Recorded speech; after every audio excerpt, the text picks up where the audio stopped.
Right, this is my Atlantean Dragoons water deck. Obviously based around Atlantean Dragoons. Limited card, can only have one.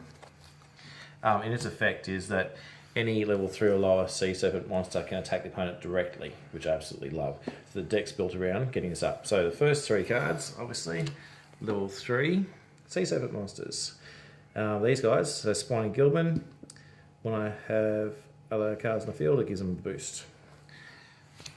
I've got level 3 Atlantean Trident. This card lets me sneakily summon up one of my beaters. So Poseidra, so usually Poseidra requires 3 level 3s, but Atlantean Trident lets me just use that one plus one other card to pop it. And part of its effect is it sends spells and traps back to the owner's hands, and when it does, it gains extra attack. Deep Sea Diva to help bring up more level 3 cards and bring up tuna monsters if I need to.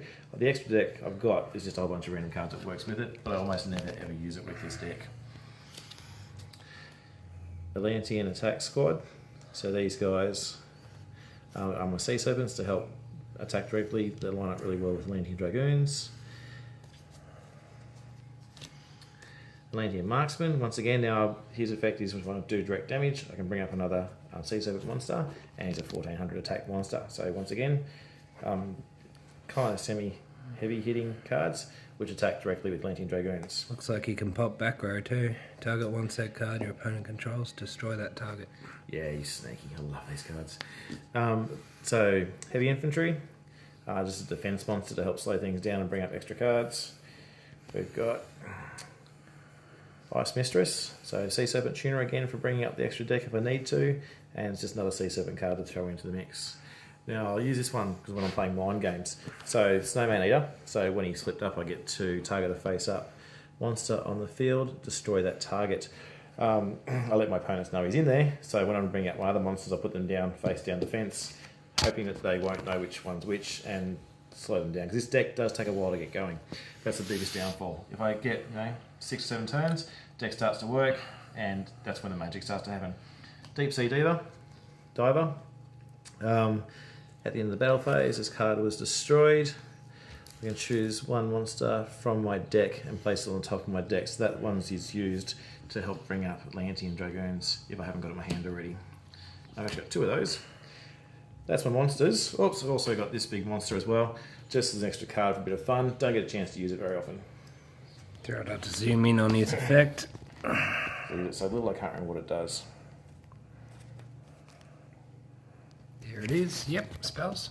Yep. So I've got my first field card. Just biggest reason I've got this in there is because it's Umi. I need to have some other cards which require Umi to actually take effect. My primary, I suppose, field card is Legendary Ocean, so it lowers my water monsters, or most importantly Atlantean Dragoons, down to level 3, so it lowers them all by 1, which means Atlantean Dragoon can use his own effect to attack directly, plus it gives a 200 boost to all my water creatures. This deck, I'll work on throwing level 3 monsters in the graveyard. I don't care about that because I then use Call the Atlanteans to bring them all back again. So in theory, I'll start working the deck, level 3 monsters go into the graveyard while I'm slowing things down, get Atlantean Dragoons, pop Call the Atlanteans, they'll come back with Dragoons and I get to attack with a heavy hit.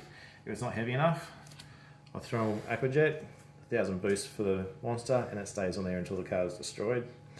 And then just to help put cards in the graveyard and stay alive longer, Dark Hole, Swords of Revealing Light, slow gameplay down again, and just for a bit of extra damage, if I want to get rid of a sneaky monster, I'll throw in Lightning Vortex.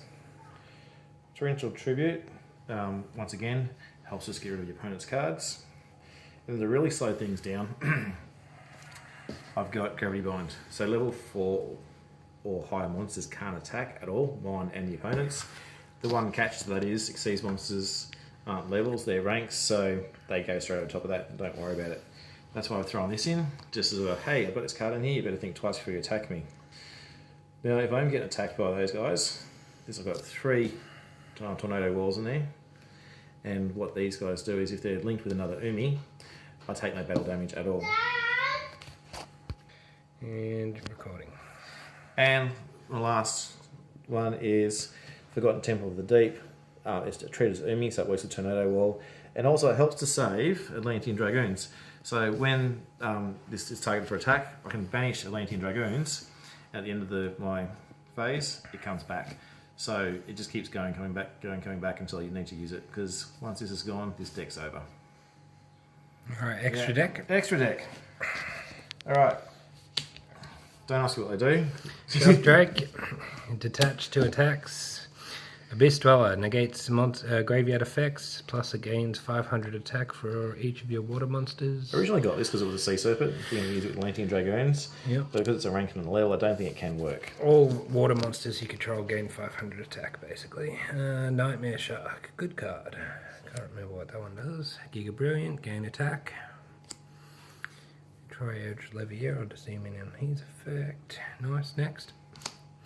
Shark Caesar. 2 Caesars, I love Caesar.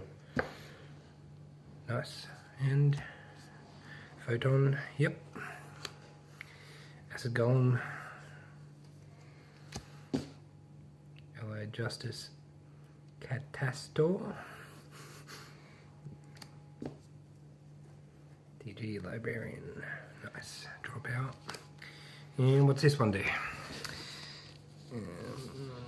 When a face-up level 3 or lower water monster is sent to the graveyard, this card's attack becomes 3,000 until the end phase.